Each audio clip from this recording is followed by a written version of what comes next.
A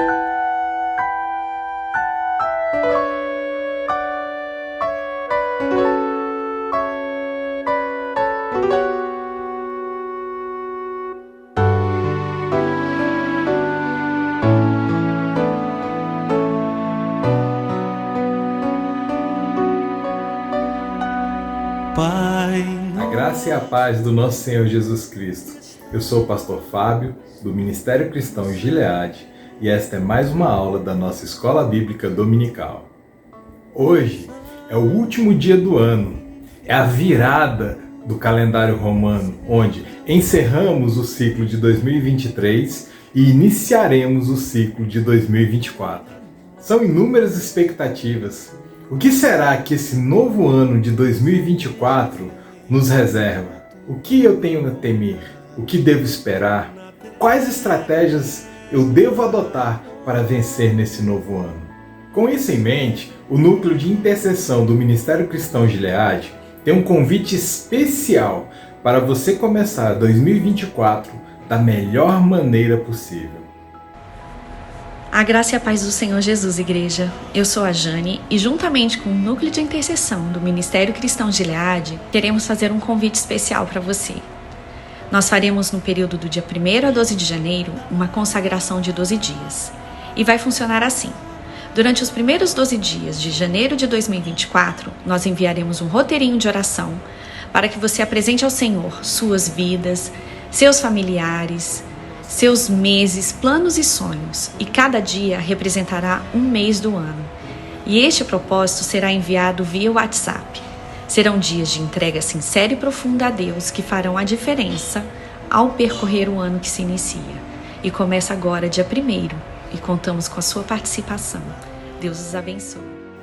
Hoje, a nossa EBD será exclusivamente online, onde teremos a oportunidade de reprisar a nossa aula número 28, desafiadora e encorajadora.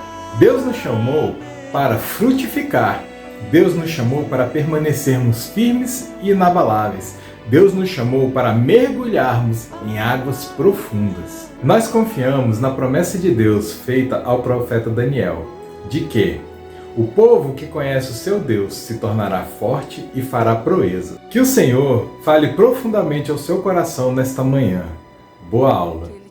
Quero convidar você a descer às águas profundas, onde os nossos inimigos não conseguem nadar. Os nossos inimigos são péssimos nadadores nas profundezas das águas do Espírito. E é para lá que nós precisamos imergir. É apavorante para mim colocar o pé dentro d'água e não sentir o chão. Quer ver outra coisa apavorante? Eu não conseguir enxergar o que tem lá embaixo. Para mim, pessoalmente, é apavorante. E o Espírito de Deus diz assim, vem para a profundeza. É apavorante. Mas é para lá que o Espírito de Deus chama você e chama a mim. Amém? Pode passar. Marcos, capítulo 4, verso 20, diz o seguinte: os que foram semeados em boa terra são aqueles que ouvem a palavra e a compreendem, frutificando a 30, a 60 e a 100 por um. Quando o nosso Deus lança a semente, e a semente é a palavra, ela cai em vários tipos de terra diferentes. Às vezes cai na beira da estrada, às vezes cai entre os espinhos, às vezes cai em terreno rochoso. Mas você,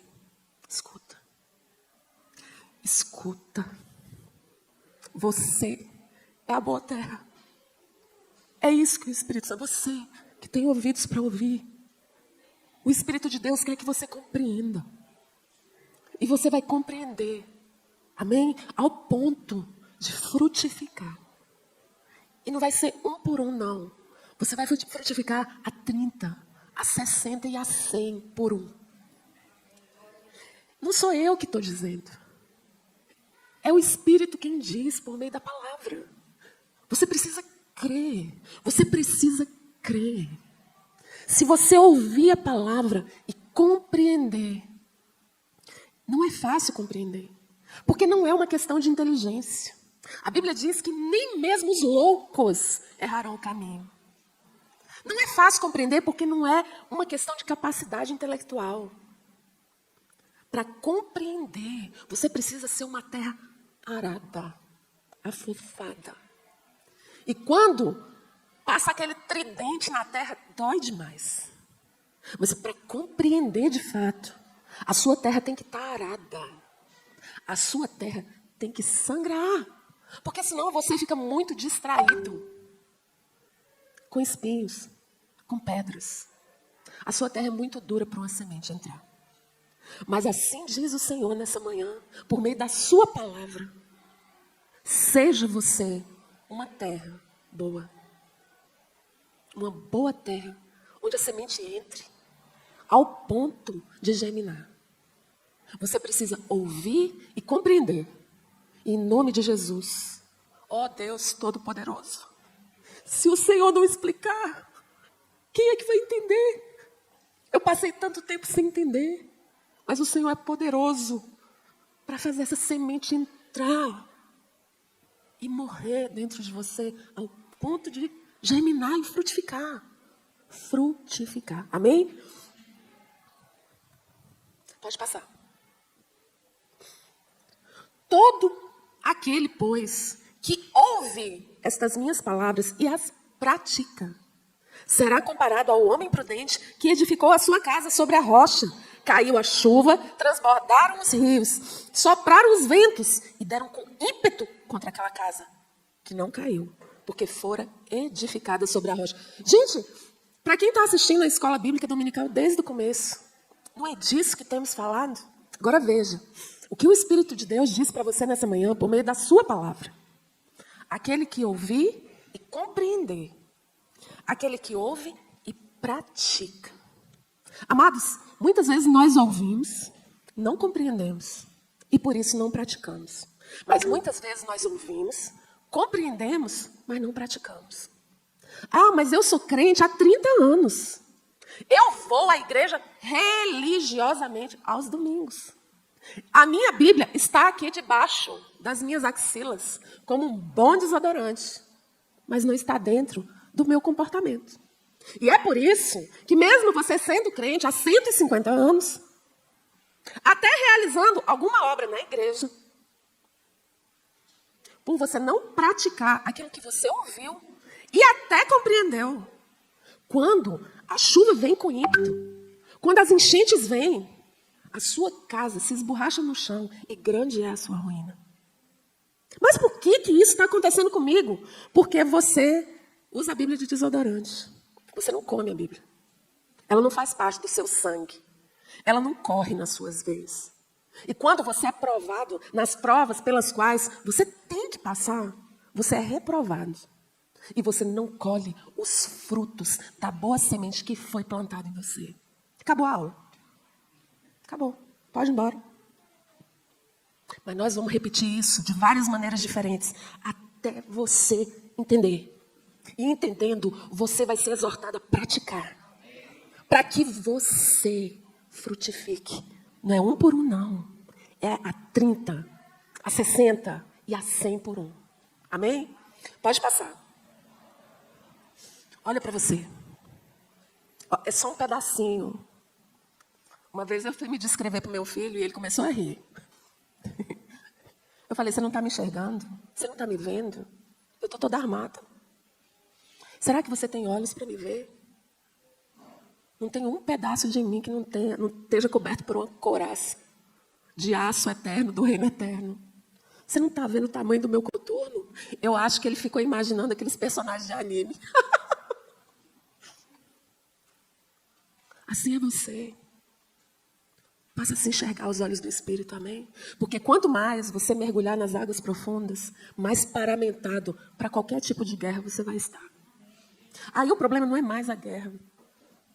Você já vai ter entendido que o problema não é a guerra. O problema é sempre eu. O problema é você. Daniel, capítulo 11, verso 32, está falando do anticristo. Está falando do falso profeta. E diz assim, aos violadores da aliança, ele com lisonjas perverterá. Porque o diabo e o seu profeta falam, sabe o que, gente? O que a gente quer ouvir. O diabo, ele alisa e adoça o nosso pecado. E o falso profeta, o anticristo, ele vai reproduzir o discurso de Satanás. Então, quem é que vai cair nessa cilada? Os violadores da aliança. Nós fazemos parte de uma aliança eterna, selada com sangue. O sangue do Cordeiro que foi morto em nosso lugar. Nós estamos aqui porque nós fizemos uma aliança com Cristo vivo, amém? É por isso que nós estamos aqui. Mas o profeta Daniel disse o seguinte, aos violadores da aliança, ele, o falso profeta, com lisonjas, ou seja, com elogio, com bajulação, com política, ele vai perverter. Mas o povo que conhece o seu Deus se tornará forte e ativo. É forte e passivo? É fraco e ativo? Não. Quem é o povo que se tornará forte e ativo? O povo que conhece o seu Deus. Não é isso que temos conversado até aqui? Que conhecer a Deus pessoalmente é essencial. Sem conhecer a Deus, nós vamos desmoronar a cada passo. E é justamente porque não conhecemos o Senhor, é que nós desmaiamos a cada nocaute. Mas olha, para esse guerreiro aí que é você não vai desmaiar a cada nocaute, se você conhecer o seu Deus. Ainda que o anticristo te venha com lisonjas, você não vai se vender por pratos de lentilha. Você não vai trocar o reino por um momento de prazer. Você não vai. Toda a sua carne clama por um momento de prazer. Mas você vai dizer para a sua carne, basta. Você vai pegar esse seu cotovelo cheio de ferro, com violência, porque com o inimigo a gente não dialoga. Com o inimigo não tem discussão da relação. Com o inimigo é violência. É por isso que você tem que saber quem são os seus inimigos, porque senão você vai tratar com violência aquele que não é inimigo. E vai tratar com política, aquele que é o seu inimigo. Com o inimigo, você não conversa. Com o inimigo, você não discute a relação. Com o inimigo, você dá um chute nos dentes para quebrar. Era melhor que um homem estivesse dizendo isso, né? Porque eu aqui dizendo, né? Às vezes pode... Mas, ó, não esquece. Ouve a voz do Espírito, amém? Ouve a voz do Espírito de Deus. Não esquece. Em nome de Jesus. Pode passar.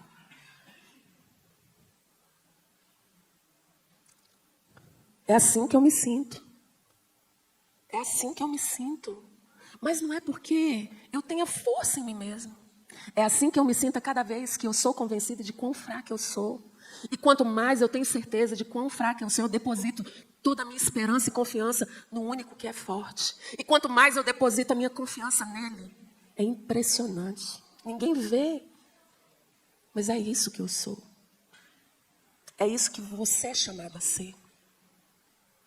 Alguém confiante, um valente do Senhor Jesus. Sabe o que era um valente?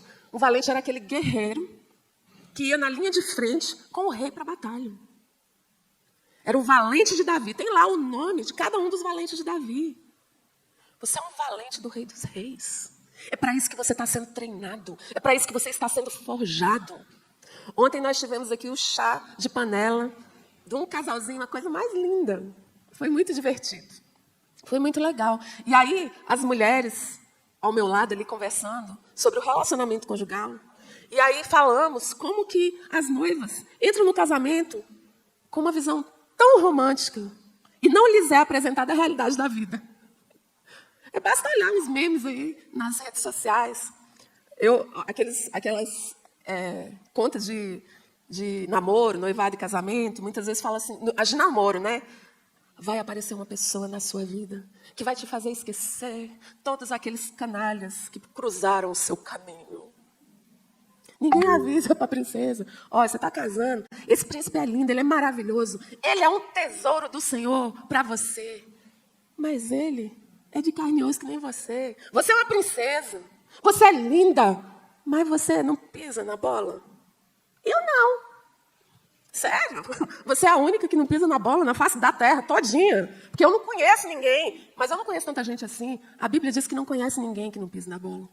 Olha, esse príncipe vai pisar na bola. Irmã, está repreendido em nome de Jesus. Profetiza coisa boa. Seja positiva. Esse príncipe que está com você, ele é de carne e osso. Pecador, como qualquer pecador que existe na face da terra. Haverá momentos em que você vai se decepcionar. Em que ele não vai satisfazer a sua expectativa. É porque ele é um lixo? Não. É porque ele é humano. Não, irmã, peraí. Mas esse aí que casou comigo não é muito humano, não, sabe? Ele é um ET, ele é um monstro. Igualzinho a ti. Só que em modalidade diferente.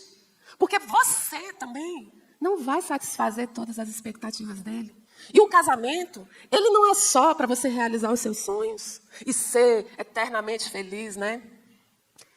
É para moldar você e provar você até a última gota. Irmã Clemar, ainda bem que meus pastores, assim, nós estamos aliançados. Porque senão nunca mais eu nem pisava no púlpito, né? Ninguém ia me chamar mais para dar aula. Falando um absurdo desse. Mas é isso. Então, assim, ontem nós tivemos um chá de panela e foi muito legal. Muito mesmo. Mas nós aqui no Gileade, ali me deu um estalo, a gente conversando ali, as senhoras, né? A gente precisa preparar as nossas moças e os nossos rapazes para enfrentar a realidade. Para eles não surtarem nos primeiros 6 meses de casamento. Para não querer separar em 2 meses de casamento, como a gente tem visto por aí. Porque a pessoa entra com uma ideia que só existe na cabeça dela. A gente tem que ser preparado para a realidade, amém? E para você não desistir na primeira topada, nem na segunda, nem na terceira. Para que não precise você chegar aos extremos das tribulações no casamento. Porque os extremos vão se aproximando e você não precisa chegar até eles. Você não precisa. Você pode ser provado e aprovado na entrada. Amém? Mas esse não é o assunto. Tá vendo porque aqui eu não consigo terminar o conteúdo? Salmo 18, amo esse salmo. Salmo 18, do verso 28 a 36. Porque fazes resplandecer a minha lâmpada. O Senhor, meu Deus, derrama luz nas minhas trevas. Aleluia. De novo. Mergulha nisso aí, Espírito de Deus. Leva a tua igreja a mergulhar no profundo. Porque fazes resplandecer a minha lâmpada. O Senhor, meu Deus, derrama luz na minha escuridão. Não importa o grau das trevas, meus amados, que nós temos que enfrentar neste mundo tenebroso. A verdade é que no mundo espiritual está tudo escuro. Está tudo breu. Quando você entra no banco, para fazer algo, faz tanto tempo que eu não entro no banco, eu só vou no caixa eletrônico. Quando você entra, eu falo no banco porque eu fui bancária 6 anos. Toda vez eu dou um exemplo de banco, não sei porquê. Já ficou tanto tempo lá para trás. Você entra, a sua lâmpada está acesa. E você entra no meio da escuridão. Quando você senta lá na sua região de trabalho, a luz, você chegou, você é uma lâmpada. O resto está tudo escuro. Está tudo escuro. Aqui na igreja, em nome de Jesus, é um monte de luz acesa. Um monte de luz acesa. Quando você entra no seio da sua família, lá na casa da sua sogra, uma região que está fora do seu controle. Você entrou na casa da sogra? A luz entrou. A luz entrou. Onde você toca, ilumina. Onde você toca, ilumina. Entende, Santo do Altíssimo. Quando eu vou falar com você, é o Espírito que diz para mim, Santo do Altíssimo, que é isso que você é. É por isso que eu falo. Bom dia, santos do Altíssimo. É isso que você é. Você é alguém que foi separado. Santo não é perfeito. Santo é separado. O povo fala, mas eu não sou santo. Eu sou. Porque santo é separado. Não é perfeito. Eu não sou perfeito, mas eu sou santo. E você é santo. Você é separado pelo Altíssimo, amém? Olha o que o Senhor diz a teu respeito. Porque fazes resplandecer a minha lâmpada. O Senhor, meu Deus, derrama luz nas minhas trevas. Pois contigo desbarato exércitos. Com o meu Deus eu salto muralhas. O caminho de Deus é perfeito. A palavra do Senhor é provada. Ele é escudo para todos os que nele se refugiam. Pois quem é como o meu Deus, senão o Senhor? E quem é rochedo, senão o nosso Deus, o Deus que me revestiu de força e aperfeiçoou o meu caminho. Ele deu a meus pés a ligeireza das costas e me firmou nas minhas alturas. Ele adestrou as minhas mãos para o combate, de sorte que os meus braços vergaram um arco de bronze. Também me deste o escudo da tua salvação, e a tua direita me susteve, e a tua clemência me engrandeceu. Alargaste os meus passos, sob meus passos o caminho, e os meus pés não vacilaram. É para cá que você está sendo chamado, amém? É para esse ponto da subida da montanha. Nós estamos subindo a montanha. É para cá que você tem que subir. O Senhor chama você que tem ouvido para ouvir.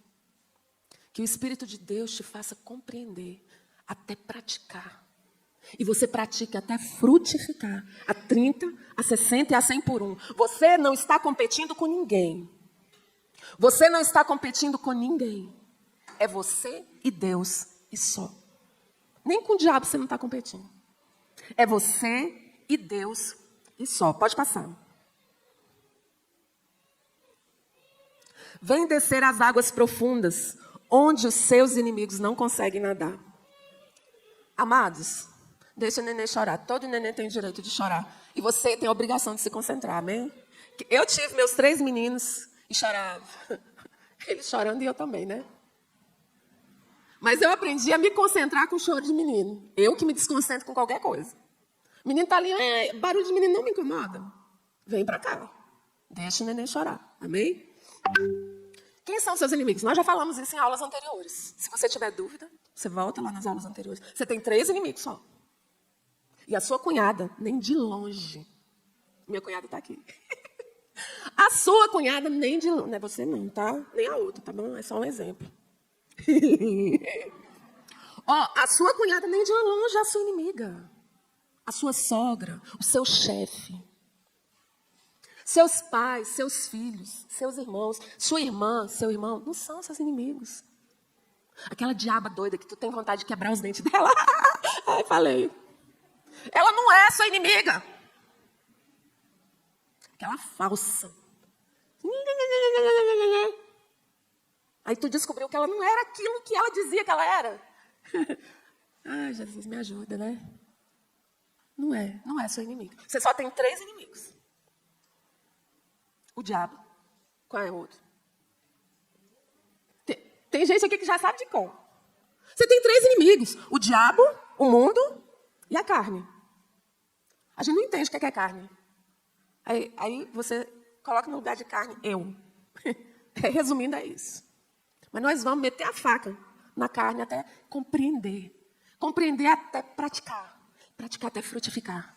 Ao ponto de vencer qualquer inimigo. Qualquer circunstância, qualquer batalha. Ousado isso que você está falando, né, irmã Clemar? Agora imagina se eu estivesse falando isso da boca para fora. No domingo que eu preguei sobre a tsunami, na semana seguinte eu estava com Covid. E se fosse só um discurso? É por isso, todo mundo quer subir no púlpito. Todo mundo não, né, gente? Muitos. Todo mundo. O púlpito é você. O púlpito é você. Você é o púlpito. Você.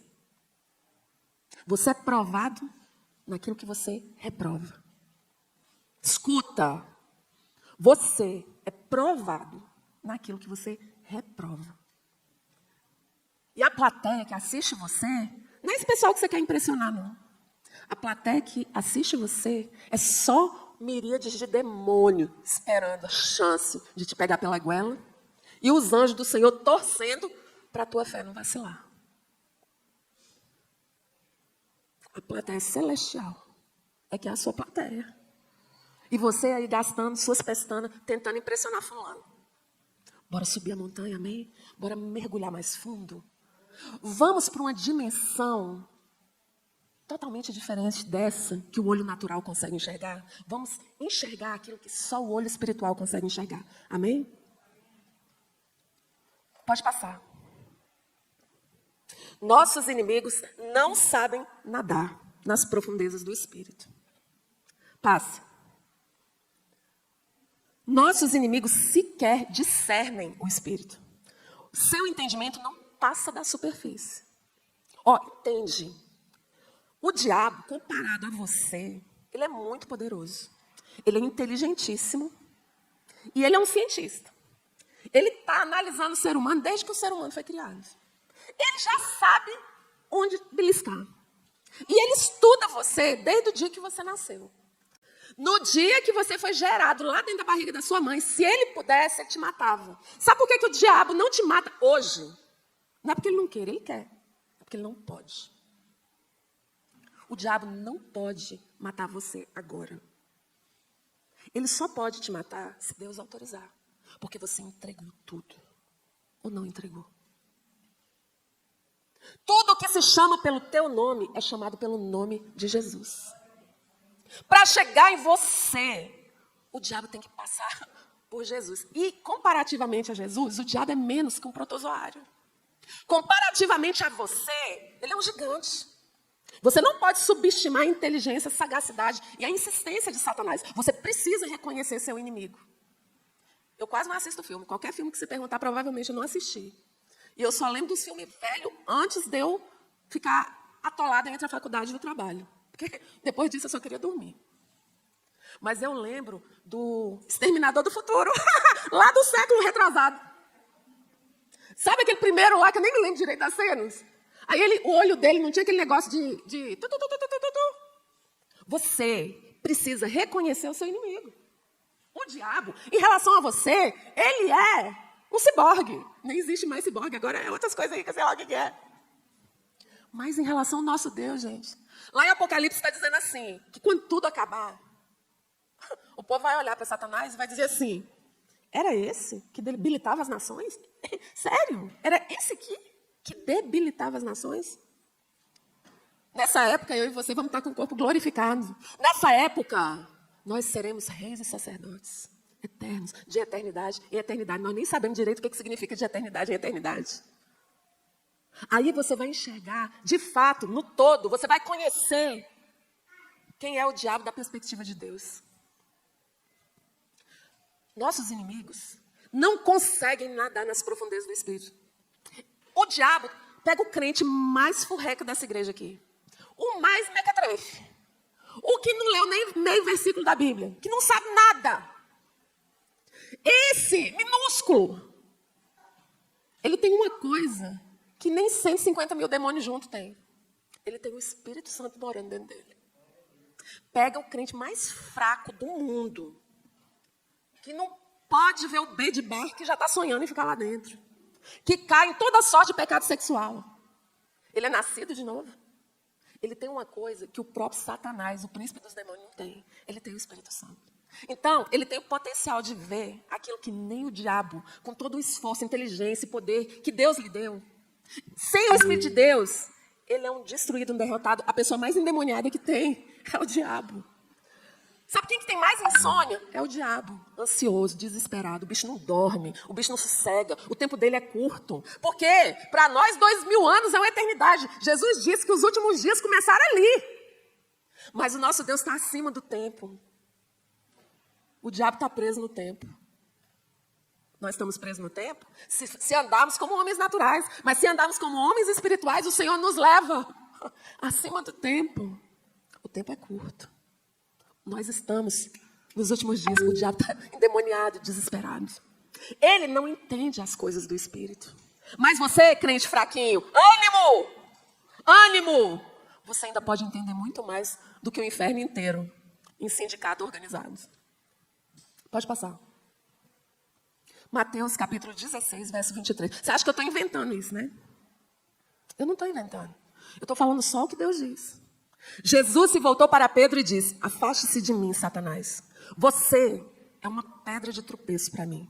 Você entende as coisas apenas do ponto de vista humano e não da perspectiva de Deus. Jesus falou assim, olha os apóstolos de Jesus, brigando. Eles estavam indo para Jerusalém. Vocês acham? Eles criam que Jesus era o Filho de Deus. Eles tinham certeza que Jesus era o Rei dos Reis. Opa, quando a gente chegar em Jerusalém, eu quero o cargo de primeiro-ministro. Eles estavam brigando para ver quem que ia ser o pastor, quem que ia ser o diácono, quem que ia coordenar a escola bíblica dominical, quem que ia ser pastor de família, quem que ia ser ministro de louvor. Eles estavam lá se engalfinhando. Era por causa disso. Pedro foi usado pelo Espírito Santo para reconhecer Jesus. Jesus perguntou assim, o que o povo diz de mim? Aí uns falam que você é um profeta, outros falam que você é Elias, que voltou, outros falam que você é Jeremias. Aí Jesus falou, e vocês? O que vocês acham que eu sou? Aí Pedro falou assim, você é o Filho de Deus. Aí Jesus falou, olha Pedro, não foi a tua inteligência, né, a tua capacidade que levou você a essa conclusão, foi o Espírito do meu Pai que te revelou. Gente do céu, não deu 15 minutos. A gente não pode ser elogiado, né? A gente não pode ser reconhecido. Sabe por que Deus te priva do reconhecimento, na maior parte das vezes? Porque senão tu cai na sequência. Quando você for elogiado e se ensoberbecer e cair como Pedro, saiba que Deus está provando, não para ele, porque ele já te conhece faz tempo. Ele está provando para você quem você é. Pô, não deu 15 minutos. Jesus falou, olha gente, fica quieto aí. O povo discutindo quais os cargos que eles iam ocupar e quem que ia mandar mais.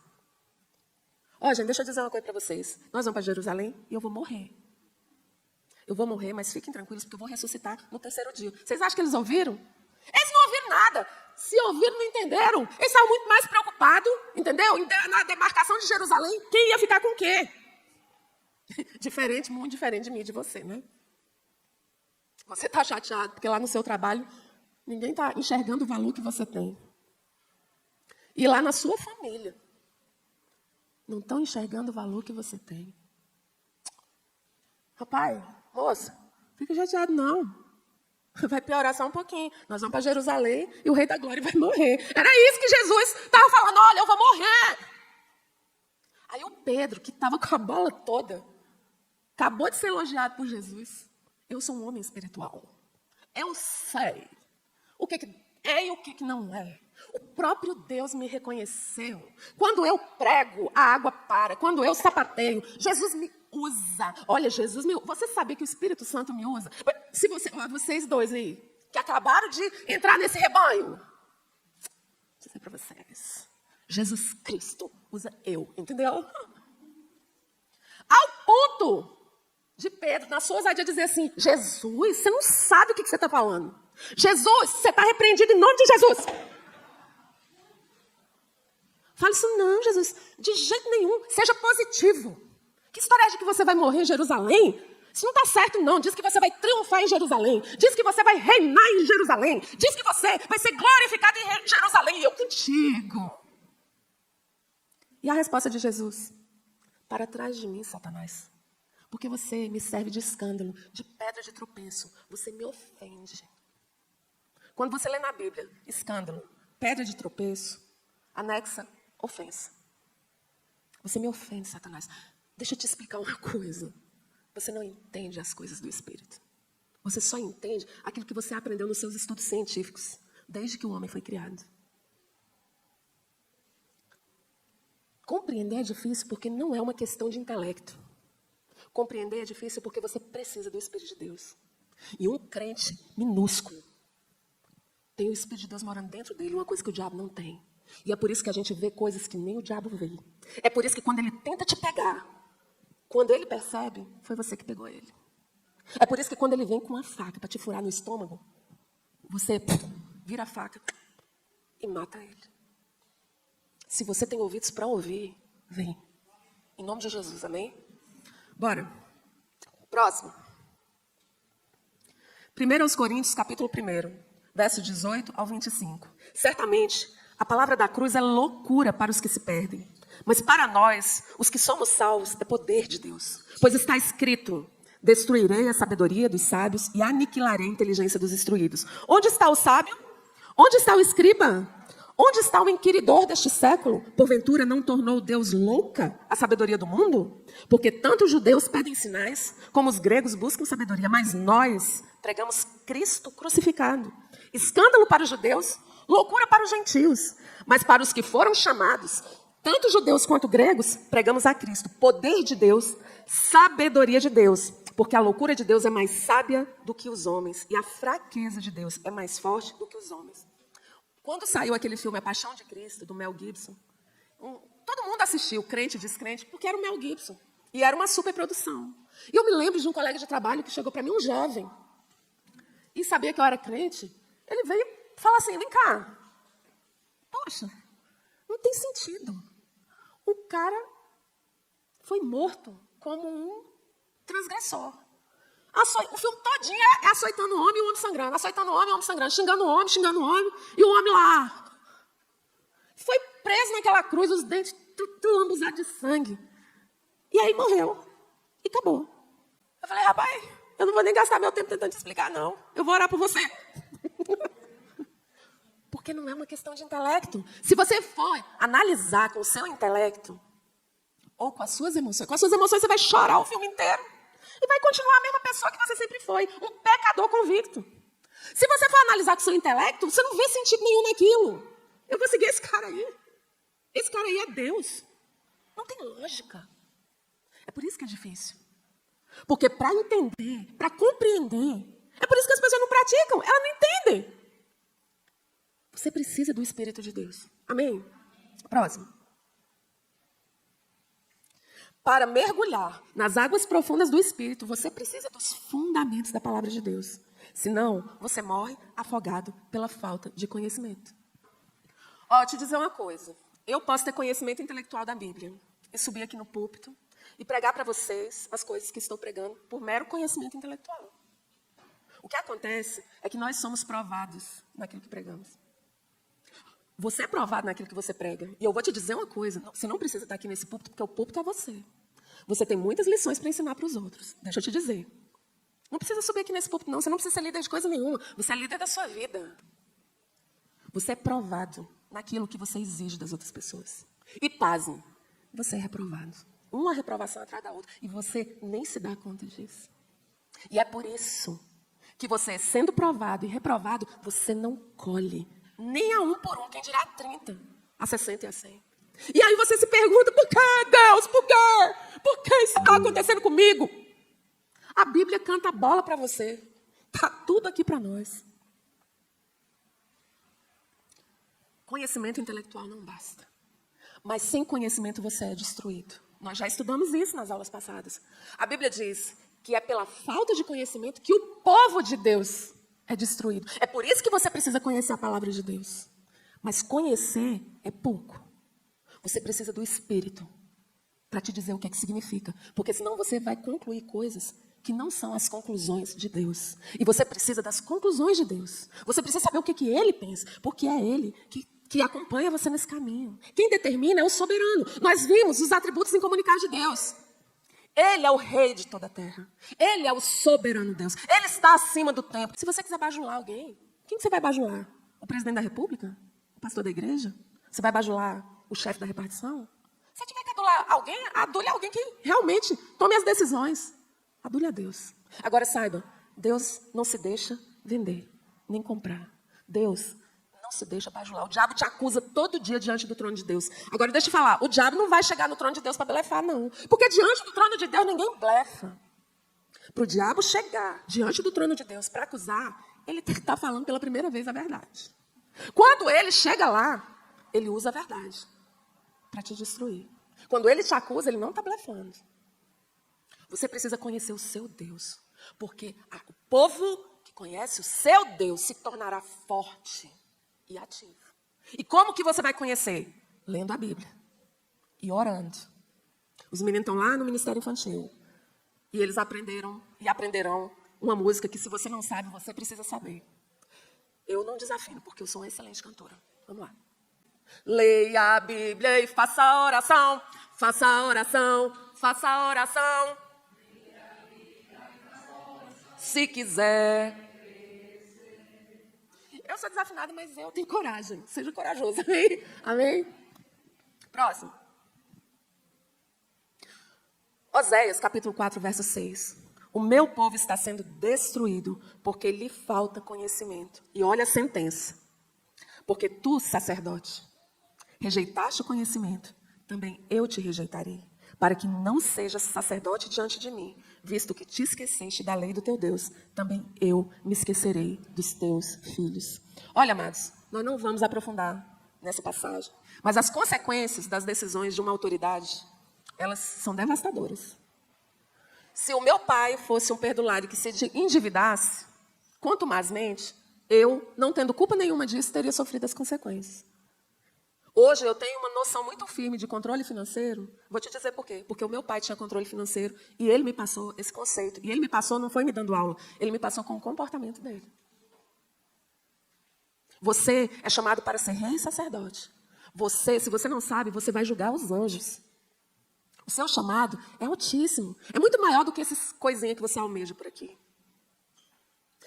O meu povo está sendo destruído porque lhe falta conhecimento. Agora, quem que ministra esse conhecimento para as pessoas? Somos nós, com a nossa vida.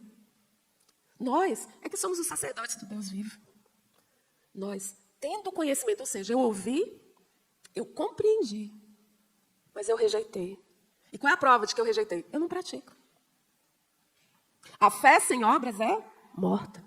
Uma fé sem comportamento é como se nem existisse. É uma pessoa em coma que está lá, mas é inoperante, ela não opera. A fé sem comportamento, ela é morta. Você não foi chamado para ser um zumbi. Amém? Jesus pagou um alto preço para te vivificar. Busque conhecimento de Deus para que você não fique embriagado com os manjares do príncipe deste mundo. Para que você não seja corrompido por qualquer prato de lentilha. Para que você saiba exatamente que decisão tomar quando a melhor oferta do príncipe dos infernos te for oferecida. Amém? Pode passar. As profundezas do Espírito são um lugar de densa pressão, onde o nosso caráter é provado pelo fogo. Vocês já viram os mergulhadores? Eles mergulham, eles não podem ir muito rapidamente, porque a pressão da água é muito forte. Quanto mais profunda é o mar, mais densa é a pressão. Você, na medida em que você avança no conhecimento de Deus, você é pressionado. Olha, gente, a vida cristã é uma vida de muitas vitórias. E eu vivo isso. Mas é uma vida de alta pressão. Então é melhor ficar no mundo, né? Do que vir para a vida cristã? Não. Porque o mundo sofre todas essas pressões sem Cristo. Sem Cristo é impossível. A tribulação que mata o ímpio, ela te fortalece. Porque você passa por pressões como qualquer pessoa lá fora. Contudo, com Cristo, você sai da fornalha lustrado. Enquanto o ímpio sai derretido, sai destruído. Com Cristo, você mergulha nas muitas águas, você não afoga. Você bebe água, entra água por tudo quanto é lugar, você tosse, você quase morre. Mas não morre. Pelo contrário, você se torna o melhor nadador. Mas o ímpio, na primeira afundada, ele já está morto. Andar com Cristo é muita pressão, não é por causa do grau da tribulação, não. É porque qualquer ímpio que você pegar e qualquer crente prefere qualquer coisa, menos cortar na carne. A gente prefere padecer as piores tribulações do que negar a si mesmo. Você não quer negar a si mesmo, nem eu. É por isso que a vida do crente é muito difícil. Quem disser que a vida do cristão é fácil, está enganando. É a mesma coisa que dizer que casamento é um conto de fada. Não é. Ah, mas para mim vai ser. Eu conto ou você conta? Você conta, porque o mensageiro morre, tá? Eu só conto se eu for obrigada. A vida do cristão é uma vida de densa pressão, porque a única coisa que Cristo te pede é que para ser discípulo dele, você precisa negar a si mesmo. Próximo. Olha nós lá. Esse aí é eu e você, tá? Quanto mais profundo é o mergulho nessas águas, tanto mais as cadeias que nos prendem são destruídas e dói. É tão apavorante que você não quer abrir os quartos trancados da sua alma para Jesus entrar. Quanto mais profundo é o mergulho nessas águas, tanto mais as cadeias que prendem você são destruídas. Lá nosso egocentrismo é desmascarado, nosso vitimismo é desnudado, nossa necessidade de autoafirmação, de reconhecimento, de aplauso, de sucesso, de fama, de poder esmagada pela pressão da profundeza do mar do Espírito. Próximo. A irmã Clemar é o seguinte. Ó, gente, é o seguinte. Quando você fala assim, pastora, eu não atendo, porque eu acho que está falando com a pastora Rosinha, com a Inácia. Você me chama irmã Clemar, eu vou. Ô, irmã Clemar, eu tenho medo de morrer afogado. Eu também tenho medo de morrer afogado. Mas tu não vai morrer não, porque Deus não te chamou para morrer afogado, não. Deus te chamou para te ensinar a nadar em águas profundas. Põe uma coisa na sua cabeça. Não tenha medo, sua carne vai berrar. Mas você soca os dentes da carne, finca ela na cruz e afunda nas águas. A carne vai morrer prensada e você vai sair liso que nem quiabo. É difícil, Mas vem. Próximo. Em vez de ter medo de morrer afundado nas águas do Espírito, você devia ter medo de morrer soterrado na construção que você mesmo fez sobre a areia. Isso aí são os escombros das Torres Gêmeas. Olha só a gravidade da coisa. Gente, sair debaixo disso aí, vivo. Põe uma coisa na sua cabeça. Você não vai morrer afogado. Negue-se. Rasgue na sua carne. Vai doer demais. A carne vai berrar. Porque ela não vai, tá bom, então vamos para a cruz. Não, ela vai berrar até o último segundo. Tu mata ela hoje de manhã, de tarde, ela já está viva, fora da cruz, tentando te levar na breca. Mas tenha muito mais medo de morrer soterrado. Porque se você usar a sua inteligência, a sua experiência, todos os dons naturais que Deus te deu, você vai construir sobre a areia, se você não depender de Deus. E se você construir sobre a areia, olha para a queda das Torres Gêmeas. Olha para os escombros das Torres Gêmeas. Aquilo ali é pouco, comparado com a ruína que a gente se encontra por construir na areia. Entender isso vai paramentar você, vai fortalecer você, vai fazer você voar alto como águia e mergulhar nas profundezas, onde demônio nenhum consegue nadar. Próximo. Eu nem sei quem é essa figura, mas eu gostei dessa expressão da cara dela. Deus é espírito. E importa que os seus adoradores o adorem em espírito e em verdade. A gente canta isso, a gente declama isso, a gente prega isso, mas a gente não vive como se isso fosse verdade. Deus, ele é uma pessoa. Deus é uma pessoa e é uma pessoa espiritual. Ou seja, ele é espírito. Quem que disse isso? Jesus. Jesus que trouxe essa revelação. Deus é espírito. E importa que os seus adoradores o adorem em espírito. A adoração, a origem da adoração em você tem que surgir do seu espírito. Não pode surgir da sua alma. A origem não pode ser a sua alma, nem pode ser o seu corpo. Se a origem for a sua alma e o seu corpo, Deus não recebe adoração. Por que que Deus não recebe a adoração dos budistas? Por que que o nosso Deus, o Deus da Bíblia, não recebe a adoração dos budistas? Não recebe a adoração dos muçulmanos? Totalmente politicamente incorreto o que eu estou falando aqui, né? Deus não recebe a adoração dos espíritas. Deus não recebe a adoração de nenhum religioso, de religião nenhuma. Deus não recebe a adoração dos cristãos. Por quê? Porque ele não recebe. Mas o que importa é Deus. A religião não importa. Eu concordo plenamente. Porque até dos cristãos ele não recebe adoração. Por quê? Porque toda religião é um esforço do ser humano para alcançar Deus. E ele faz esse seu caminho, ou seja, essa religação. Religião vem de religar. Essa religação o homem constrói com as suas obras. O budismo, o islamismo, o confucionismo. Todo mundo fala de amor. Você já observou? Todo mundo fala de gratidão. Gratidão, gratidão. Todo mundo sabe que tem que ser grato. Isso está sendo divulgado, gratidão. Os médicos falam que se você não for grato, você adoece. Se você não perdoar, não tem que perdoar? É só os crentes que falam que tem que perdoar? Não. Os psiquiatras falam que tem que perdoar. Qualquer religião do mundo, até as que estimulam a vingança, alguém lá você vai ter que não pode se vingar não, você tem que perdoar. Olha, até o satanismo tem preceitos morais rígidos. Toda religião vai ensinar coisas muito boas. Outro dia meu pai me mandou um vídeo de uma mulher quase que copiando o que eu estava falando. Só que ela era espírita. Ela estava falando de amor, ela estava falando de perdão, ela estava falando de gratidão. Toda religião ensina que se você fizer isso, fizer aquilo, não sei o quê, se você rezar 3 Pai Nosso, a oração que Jesus ensinou. Reza 5 Pai Nosso, 10 Ave Maria e você está salvo. Nenhuma religião tem o poder de religar a criatura ao seu Criador. E por quê? Porque para cada 50 coisas que você faz certo, você faz 150 errado. Não, a balança está sempre na dívida, gente. Não, mas eu adulterei, eu menti, eu roubei, mas eu fui lá na rodoviária do plano piloto e distribuí sopa de noite. Uma coisa cobre a outra. Não cobre. Você é cristão, mas você usa essa lógica. Não, eu peguei e magoei a minha esposa. Agora eu chego para ela com uma caixa de chocolate. Tá tudo certo. Levo ela para o cinema. Faça alguma coisa que ela queira. E uma coisa cobre a outra. Não cobre. Não cobre.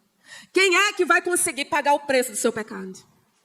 Jesus olhou lá de cima para o pastor Evelmar e falou: não vai dar conta. essa escada, ele não vai dar conta. Ele sozinho não vai conseguir subir até aqui. Eu vou descer. E vou fazer aquilo que ele não consegue fazer. Eu vou cobrir o pecado dele. Eu tenho a moeda para pagar o preço da minha justiça. O próprio Deus se despiu das suas vestes celestiais, vestiu uma roupagem humana, viveu a sua vida e a minha, sendo tentado em absolutamente tudo que você já foi tentado na vida, sem pecar. E por que ele não pecou? Porque ele é Deus, ele é perfeito. Ele não faz nem cosquinha nele. E em mim você faz. Jesus foi tentado em tudo, mas não cedeu. E ele enfrentou a morte no seu lugar, levando tudo que você já fez e fará de errado na vida, nas costas. E ele desceu até os infernos, que é para onde você deveria ir. Se ele não tivesse feito isso, todos nós estaríamos condenados. Religião nenhuma pode salvar, nem a cristã. Porque nós fabricamos o nosso próprio cristianismo. E nós já falamos disso aqui. Nós fabricamos cristos que não são o Cristo. Nós criamos métodos. Nós criamos tradições. E as religiões cristãs estão muito mais besuntadas de tradições do que da palavra viva do Deus vivo. Mas nós aqui no Gileade somos melhores do que esse pessoal todo? Não. Nós não temos força em nós mesmos. Mas eis aqui, ó Deus, a nossa decisão. Nós não temos força, Deus. Não somos melhores do que os nossos colegas, do que os nossos primos, do que os nossos irmãos. Não somos melhores do que os nossos pais. Nós não temos força para ostentar diante do Senhor. Mas eis aqui a nossa decisão, Deus. Nós decidimos te obedecer. Ainda que sangre, a nossa carne grite e berre, nós queremos te obedecer. Socorre-nos na nossa fraqueza, na nossa incredulidade, Deus. Ajuda-nos, Senhor, porque nós somos pobres pecadores, nós somos fracos.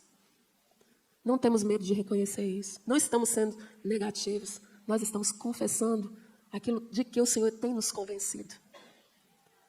Mas em Ti, ó Deus, nós saltaremos muralhas, porque essa é a Tua promessa. Em Ti, ó Deus, nós derrubaremos gigantes. Não é porque sejamos fortes, Senhor. Nós estamos aprendendo. É porque nós decidimos nos render a Ti. Ajuda-nos na nossa fraqueza e dai-nos a vitória que vence o mundo, o diabo e a carne. Em nome de Jesus. Amém. Amém, meus amados? Próximo. Deus não aceita nenhuma adoração que tenha sua origem na carne do homem. Deus é espírito e importa que os seus adoradores o adorem em espírito. Então, meus amados, adoração fabricada por mim não vale. Deus, ele só aceita uma adoração fabricada por ele.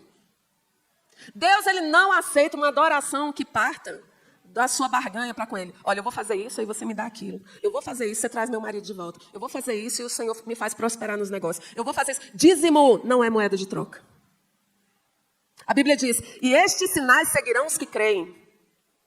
Existe uma multidão atrás de Jesus. Por quê? Porque Jesus curava. Eles seguiam os sinais. Eles iam atrás de Jesus porque Jesus multiplicou o pão. Se eles ficassem perto de Jesus, não precisava nem trabalhar mais, né? Era só esperar o pão multiplicado que sobrava. Mas a promessa é que estes sinais, a multiplicação do pão e a cura dos enfermos, os sinais e prodígios vão seguir os que creem. E os que creem não seguem sinais. A gente se deslumbra muito com o sobrenatural. Mas no pé da cruz, cadê aquela multidão que estava atrás de pão? No pé da cruz, cadê aquela multidão que queria que seus problemas fossem resolvidos? Deixa eu te dizer, Deus vai resolver teu problema. Ele vai. Mas você não pode vir atrás dele só para resolver seus problemas. Senão você só não passa de um interesseiro. Você já viu gente interesseiro que só está perto de você porque quer alguma coisa? Se você consegue perceber o interesseiro, quem dirá o Senhor? O Senhor quer quebrar esse caráter interesseiro. Por isso que ele te nega, por isso que ele fecha a porta. Você precisa segui-lo, ainda que a porta se feche. Você precisa segui-lo, ainda que seja mancando, rastejando, moído, sangrando. Para este que segue o Senhor, os sinais vão segui-lo. Amém? Deus, ele não aceita adoração fabricada por mim. Deus só aceita uma adoração do jeito dele, não é do meu jeito. Ele não aceita uma oração, uma adoração. As nossas orações são tudo interesseiras. O Espírito Santo traduz tudo, molda tudo. Ore errado, ore tropicado, mas ore. Porque quanto mais você orar, mais o Senhor vai moldar a sua oração. Até que você ore a vontade perfeita dele. E quando você orar a vontade perfeita dele, vai acontecer. Vai acontecer. Você já orou e já aconteceu? De você orar e acontecer? Isso acontece quando você ora aquilo que Deus quer fazer. Só que você só ora o que você quer fazer. Mas ore e leia a Bíblia. Deus vai ajustar a sua oração até que você ore e aconteça. Uma vez Deus me mandou, eu não sabia orar. E aí, quando eu percebi que eu não sabia orar, porque tudo que eu pedia tinha um interesse escuso. Aí eu parei de pedir para mim, eu só pedia para os outros. Para mim eu não pedia. E eu não pedia porque toda vez que eu ia pedir, eu via meu interesse escuso pelo Espírito Santo e aí eu parava. E aí eu não pedia mais. Aí um dia, como se fosse hoje, o Espírito Santo falou assim, pede. Aí eu falei, eu não sei pedir. Toda vez que eu peço, eu estou dando alguma mutreta. O Espírito Santo pede isso. Eu falei, não vou pedir não, eu não sei pedir. Eu já aprendi que eu não sei pedir. O nosso Deus não é Deus de fórmulas. Tem vezes que Ele manda você sentar, sente. Mas da tal hora Ele fala, levanta. Não, mas o Senhor não me mandou sentar? Não, mas agora está te mandando levantar. Deus mandou você parar de andar. Daqui a pouco Ele diz, corre. Se você for religioso, você vai dizer, não vou correr, porque Ele me mandou sentar e eu vou ficar bem aqui até o fim da minha vida. Nosso Deus não é Deus de caixote. Ele fala assim, levanta. Você levanta. Daqui a pouco Ele diz, corre. Aí você corre em toda a sua velocidade. Ele diz, para. Se você continuar correndo, você está em desobediência. Para andar com esse Deus, você tem que depender dEle. E Ele muda a rota de acordo com a sua vontade. Se você for fazer a sua vontade, você perde o bonde. Próximo. O que é nascido da carne é carne. E o que é nascido do Espírito é Espírito. João 3,6. Sabe o que isso quer dizer? Que a carne não pode parir nada do que seja espiritual. Uma das grandes estratégias da carne é maquiar o que é espiritual, porque ela mesma não consegue parir o que é espiritual. É por isso que as pessoas se tornam religiosas. Elas querem passar a imagem de que elas são gratas, de que elas são boas. Eu sou uma boa pessoa. Mas a carne não consegue produzir algo que seja espiritual. Então, essa sua imagem construída, quando passa pelo fogo do juízo de Deus, não sobra nada. Toda religião fala para você amar o próximo. Quem é que consegue amar? Você consegue? Eu não. O que eu tenho vontade é de matar o próximo. A religião qualquer uma. Olha, você tem que perdoar. Todo mundo já sabe que tem que perdoar. Os médicos estão dizendo que a gente tem que perdoar. Você consegue perdoar? Você consegue? Você consegue perdoar aquilo que fulano fez? Consegue não, nem eu. Se você vier me dizer, eu vou me juntar com você para a gente matar ele na esquina. Deus sabe que você não tem força para obedecer. O que você precisa é de decisão. Sabe quem que vai dizer isso para você? É a Bíblia. Porque o cristianismo fora da Bíblia não vai dizer isso para você. O cristianismo fora da Bíblia vai dizer, você não corte seu cabelo, deixa suas pernas cabeludas, bastante cabelo no sovaco. Não use perfume e você vai para o céu. Não pinte as unhas de vermelho. O cristianismo fora da Bíblia vai dizer, se você acender tantas velas e matar tantas galinhas, se você subir a escada de joelho e pagar a promessa daqui até São Paulo, carregando uma cruz nas costas, a cruz é o estilo de vida, a religião transformou a cruz num amuleto. Deus não te chamou para ser religioso. Deus te chamou para viver o Cristo vivo, amém? Pode passar. Porque o pendor da carne dá para a morte, mas o Espírito para a vida e paz. Por isso, o pendor da carne é inimizade contra Deus, pois não está sujeito à lei de Deus, nem mesmo pode estar. Gente, o nosso ego, a nossa carne, não se sujeita a Deus. Sabe o que isso significa? Que o seu ego não se converte. A sua carne não se converte nunca. A sua carne não se converte. Por que você vê aquele pastor, que é pastor há tantos anos, era uma bênção, aí caiu em adultério? Ele achou que a carne dele tinha que fazer a vontade da carne. Você não pode negligenciar essa informação. Porque se você achar que a sua carne se converteu, você vai achar que você não vai cair. E você vai peitar a carne. Se você achar que a sua carne se converteu, você, que era viciado em cocaína, vai ficar ali junto daqueles ambientes, com aquelas pessoas, você vai cair. Se você achar que a sua carne se converteu, você vai se permitir ver coisas na internet, coisas pornográficas, você vai achar que você não vai cair. Você vai morrer. Com o cartão de membro da igreja. Com o título de pastor, de apóstolo, do que for. Se você achar que você é forte o suficiente e ficar de conversa com aquela lambisgoia, você vai cair. Não se iluda. A sua carne não se converte. Por quê? O pendor da carne é inimizade contra Deus. Isso não muda. A carne é inimigo até o último dia. Pois não está sujeito à lei de Deus, nem mesmo pode estar. Então põe uma coisa na sua cabeça. você não vai conseguir mergulhar nas águas profundas do Espírito, sendo governado pela carne. E a carne se disfarça em religião. Vamos nos levantar? A carne governa a nossa vida desde o dia que a gente veio para esse mundo. Você já nasce com ela e ela faz de você um escravo. Mas Jesus Cristo veio para libertar você de toda a escravidão. E tudo que você precisa não é cumprir o passo A, B, C, fazer isso, fazer aquilo, fazer... Não. Você precisa crer. Você precisa acreditar. Você precisa entender. Você precisa praticar. E aí você vai frutificar. Eu queria pedir uma coisa para você. Especialmente para você que está aqui na igreja. A igreja está linda com você aqui. Olhando daqui de cima é muito lindo. Você pode sim ouvir essa palavra pela internet. Mas se você puder estar aqui, venha. Sabe por quê? Porque o mundo real é o mundo espiritual. E aqui, nós juntos, a minha luz se mescla com a sua luz com a minha. Existem promessas na palavra de Deus que são exclusivas para o ajuntamento. Pessoas que fazem voo solo jamais viverão aquelas promessas que são feitas para a igreja. Então, se você pode vir, venha. Venha do jeito que for, morrendo de sono, com o olho fechado, caindo pelas beiradas ali. Vem. Porque isso aqui vai incendiar. Tudo isso que está sendo ensinado para você é base para uma construção em cima. Se você perde uma aula, você perde um pedaço dessa base, você entendeu? Nós estamos construindo. Hoje você aprendeu um pedacinho do que significa o perigo que a sua carne representa. Nós vamos continuar afundando, afundando, afundando. De tal maneira que você vai identificar seus inimigos. Todo mundo ao seu redor vai estar bestando. E você está em sinal de alerta. Existe inimigo na área. O povo está lá olhando para o céu, vendo as estrelas. E você está em sinal de alerta. Tem inimigo na área. Esse inimigo vai enganar os distraídos, mas não você. Você vai alertá-los, pode ser que eles não acreditem em você, porque eles não conseguem ver. Mas se ninguém quiser vir com você, você foge sozinho, você ataca sozinho. Defenda a sua família, defenda a sua casa, defenda a sua igreja. Deus não te chamou para ser um encostado, Deus não te chamou para ser um deitado na hora da guerra.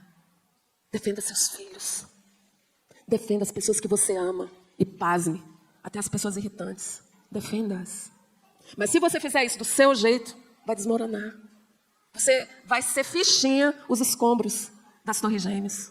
Mas se você fizer do jeito de Deus, nem o diabo vai conseguir te enxergar, porque os seus movimentos vão ser mais rápidos do que os dele. Feche os olhos. Senhor Deus, eu quero te agradecer.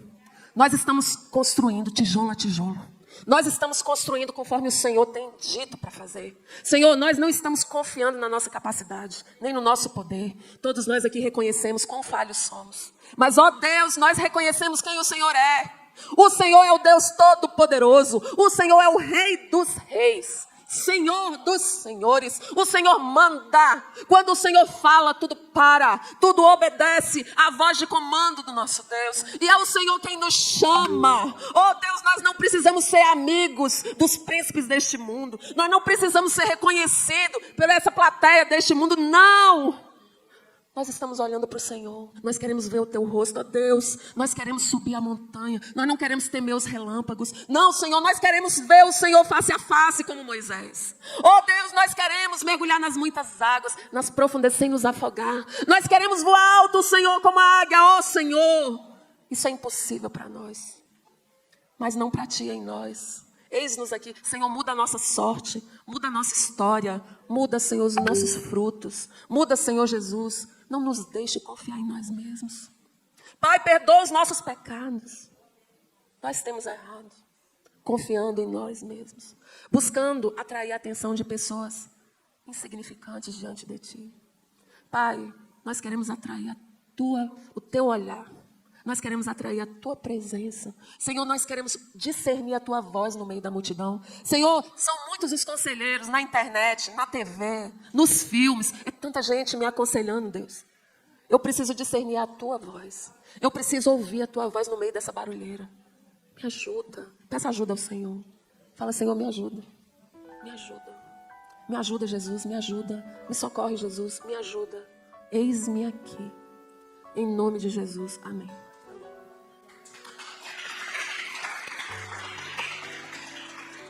À noite temos o culto, né? E venham, tragam a sua família, vocês que estão em casa também, compareçam, né? A igreja do Senhor reunida, né? Essa é a igreja que agrada ao Senhor, reunida em espírito e em verdade, né? Somos um só corpo, e por sermos um só corpo, você faz falta nesse corpo. O corpo presente de Cristo é a igreja, né? Então, amém? Venha à noite, venha estar conosco, em nome de Jesus. Senhor, nós te louvamos, agradecemos, Senhor, por esse ensino, Senhor, por essa orientação, Senhor, por esta palavra, Senhor, por essa extraordinariedade da tua bondade, do teu amor, Senhor, do teu cuidado conosco, Pai. Te louvamos, agradecemos, Pai. Pedimos que o Senhor nos ajude, Senhor Deus, a nos dar o entendimento, o conhecimento, o entendimento da tua palavra, Senhor, e principalmente, Senhor, que nós possamos praticar, Senhor, que não sejamos somente ouvintes, Senhor, mas que nós venhamos colocar em prática, Senhor, aquilo que o Senhor tem nos dado, Senhor. Oh Deus, que nós sejamos, sim, Senhor Deus, luzeiros, Senhor Deus, neste mundo, Pai, que todos possam ver a glória do Senhor manifestando, Senhor, nas nossas atitudes, Senhor, na nossa vida prática, Senhor, no dia a dia, Pai. Senhor, nós te louvamos, agradecemos por tudo que o Senhor fez aqui e por tudo que o Senhor vai fazer, Senhor Deus, ao longo desse dia, Senhor, trabalhando em nossas vidas, transformando-nos para sermos cada vez mais semelhantes a Cristo, nosso Senhor Jesus Cristo, e que o Senhor possa nos levar em paz e segurança para os nossos lares, Senhor. Nos dê, Senhor Deus, uma tarde abençoada para que nós possamos voltar à tua casa, Senhor, louvar, glorificar a ti e prestar o culto devido a ti, Senhor, em nome de Jesus. Amém. Uma benção, amados. Que a graça do nosso Senhor Jesus Cristo, a comunhão e as consolações do Espírito Santo, o amor do Pai, esteja com todos nós e com todo o povo de Deus na face da terra. E todos os que creem digam amém. Que Deus abençoe e nos leve em paz.